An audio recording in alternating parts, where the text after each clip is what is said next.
This channel's content is strictly for educational and informational purpose and does not endorse or promote any form of violence, harm, illegal activities, self-injuries and communal disharmony. ভারতের পতাকা অবমাননা করা হয়েছে বাংলাদেশে। ভারতের বিরুদ্ধে নানান ধরনের বক্তব্য উঠে আসছে বাংলাদেশের অন্দর থেকে, আর তা নিয়েই রীতিমতো এই রাজ্যে এই দেশে কি প্রভাব পড়ছে সেই প্রশ্ন উঠছে। আর তার মধ্যেও কেন চুপ করে রয়েছে বাংলাদেশ, এই বিষয় নিয়ে বাংলাদেশের সরকার, অন্তর্বর্তী সরকার কেন কিছু বলছে না? ভারত বিদ্বেষী মন্তব্য উঠে আসছে, ভারতের পতাকা অবমাননা করা হচ্ছে, তারপরেও কেন চুপ? ভারতে বাংলাদেশ নিয়ে বিক্ষোভে গাত্রদাহ কি? ঢাকায় ভারতীয় দূতাবাসে বিক্ষোভ কর্মসূচি, ঢাকায় বিক্ষোভ মিছিল বিএনপি এবং ছাত্র যুব দলের। সেই মিছিল দেখতে পাচ্ছেন আপনারা এই মুহূর্তে ইতিমধ্যেই শুরু হয়ে গেছে। সকাল 10টায় শুরু হওয়ার কথা ছিল এই মিছিল, যে মিছিল ইতিমধ্যেই শুরু হয়ে গিয়েছে। বিএনপি এবং ছাত্র যুব দলের এই মিছিল, কথা বলবো সব্যসাচী চক্রবর্তী আমাদের প্রতিনিধি রয়েছেন আমাদের সঙ্গে। সব্যসাচী, যে মিছিলের কথা কিছুক্ষণ আগেও তোমার সঙ্গে যখন কথা হচ্ছিল তখন তুমি জানাচ্ছিলে, সেই মিছিল ইতিমধ্যেই শুরু হয়ে গিয়েছে আমরা দেখতে পাচ্ছি।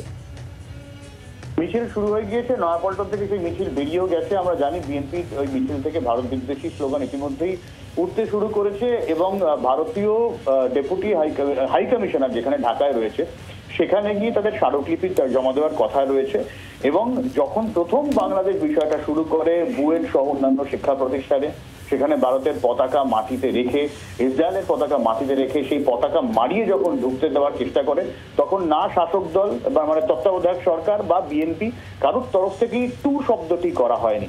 পাল্টা যখন ভারতের তরফ থেকে একই রকম প্রতিক্রিয়া আসা শুরু হলো, এখন তাদের গাত্রদাহ শুরু হয়েছে এবং ভারত বিদ্বেষী যে মন্তব্য সেই প্রচার করে টিকে থাকার চেষ্টা, নতুন করে ক্ষমতা দখলের চেষ্টা, সেই খেলা এখন বিএনপির। এবং সেই রাজনৈতিক উদ্দেশ্য সাধনের লক্ষ্যেই নয়াপল্টন থেকে তাদের যে মূল কার্যালয়, সেখান থেকে এখন ঢাকায় যে ভারতীয় দূতাবাস, সেখানে মিছিল শুরু হয়েছে। আর কিছুক্ষণের মধ্যে দূতাবাসে পৌঁছাবে একদল, গিয়ে তারা ভারতীয় দূতাবাসে ভারতীয় হাই কমিশনের কাছে স্মারকলিপি দিয়ে আসবে।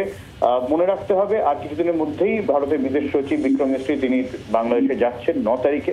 তার আগে এই ধরনের উত্তেজনা মানে ভারতের কাছে কিন্তু এখন গোটা বিষয়টাই বড়সড় চ্যালেঞ্জের। সব্যসাচী, একটু জানতে চাইবো, যেহেতু ভারতীয় দূতাবাসে এই অভিযান চালাচ্ছে বিএনপির কর্মীরা বা সমর্থকরা, এবং তাদের পরিষ্কার বক্তব্যগুলো উঠে আসে, সেগুলো সবকটাই ভারত বিরোধী। এই জায়গায় দাঁড়িয়ে একেবারে দুই দেশের যে সম্পর্ক, সোমবার দিন বৈঠকও রয়েছে বিদেশ সচিব স্তরের, এই জায়গায় দাঁড়িয়ে এটার কোনো কি ইম্প্যাক্ট বৈঠকের উপর পড়তে পারবে না? বৈঠকের উপর অবশ্যই পড়বে, কারণ ভারত বাংলাদেশ সম্পর্ক মানে বরাবরেরই ভালো সৌহার্দ্যপূর্ণ সম্পর্ক। দেখো, আমাদেরও অনেক আত্মীয় স্বজন, বন্ধু বান্ধব প্রচুর বাংলাদেশে রয়েছে। আমরা ভাবতে চাই না যে ওটা আলাদা দেশ, আমাদের পড়শি রাষ্ট্র, প্রতিবেশীর সঙ্গে যখন সৌহার্দ্যপূর্ণ সম্পর্ক হয়, আমরা প্রত্যেকেই জানি সেটা একই বাড়ি একই পরিবার বলে মনে হয় আমাদের। আমরা এতদিন সেই ভেবে এসেছি। এখন বাংলাদেশের চরিত্র পাল্টেছে, বাংলাদেশের ভাবনা চিন্তা পাল্টেছে, ফলে দূরত্ব তো বাড়ছেই। এই জায়গা থেকে একদিকে পাকিস্তান, অন্যদিকে বাংলাদেশ, এই দুই কট্টরপন্থী দেশের মাঝখানে ভারত এবং বাংলাদেশ মুক্ত চিন্তার দেশ, মুক্ত মনাদের দেশ, এইভাবে যে পাল্টে যাচ্ছে তারা, এইভাবে যে দাপমুখ খিচিয়ে হিংস্র হয়ে উঠছে তারা কট্টরপন্থীদের, সংখ্যালঘুদের উপর অত্যাচারের এই আবহে, সেখানে যখন ভারত বিদ্বেষী স্লোগান তুলে রাজনৈতিক ফায়দা তোলার চেষ্টা হয়, তখন ভারতের জন্য উদ্বেগজনক তো বটেই। সব্যসাচীর সঙ্গে থাকো।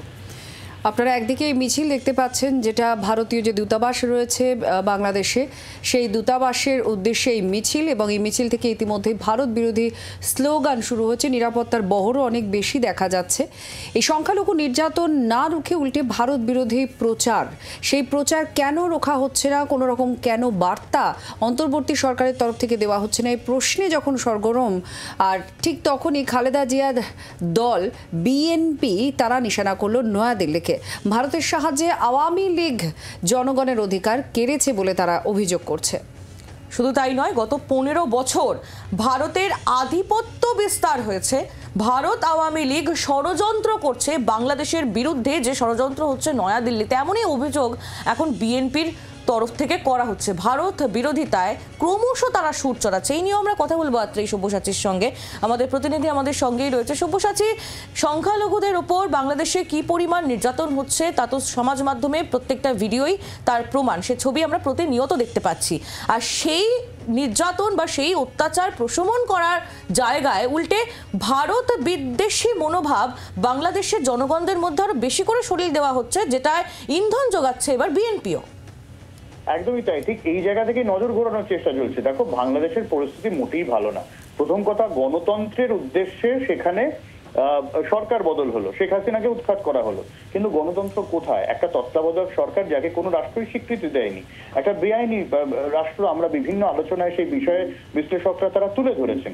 সেই জায়গায় দাঁড়িয়ে একটা গণতন্ত্রহীন একটা স্বৈরাচার চলছে চারিদিকে। যে যার মতন করে তারা তাদের বক্তব্য রাখছে, সংখ্যালঘুদের উপর নির্যাতন হচ্ছে, জিনিসপত্রের চড়া মূল্য বৃদ্ধি, একাধিক বস্ত্র প্রতিষ্ঠান, যেটা হচ্ছে বাংলাদেশের মূল বাণিজ্যিক কাঠামো শক্তি, জামা কাপড়, সেই বিষয়ে একাধিক মানে ব্যবসায়ী তারা ভিন দেশে তারা শিফট করছে, একাধিক যে তাদের দিকে যে বিনিয়োগগুলো ছিল সেগুলোও শিফট করে যাচ্ছে।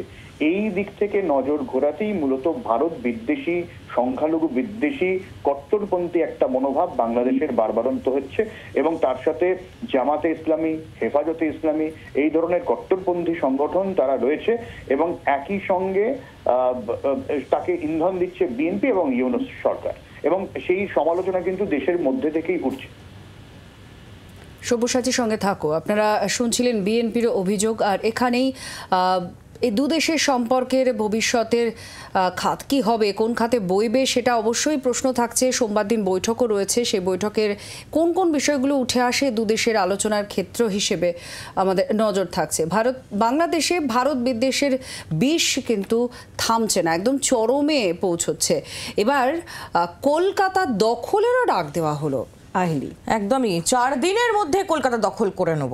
ভারত তো দূরের কথা, আমেরিকাও আমাদের সামনে টিকবে না। ভারত বিরোধী মিছিল বাংলাদেশে, আর সেই মিছিল থেকেই বাংলাদেশের প্রাক্তন সেনাকর্তা তিনি এই বক্তব্য রেখেছেন, 4 দিনের মধ্যে কলকাতা দখল করে নেব, ভারত তো দূরের কথা, আমেরিকাও আমাদের সামনে টিকবে না, এমনই আজব দাবি করেছেন বাংলাদেশের প্রাক্তন সেনাকর্তা ত্রে।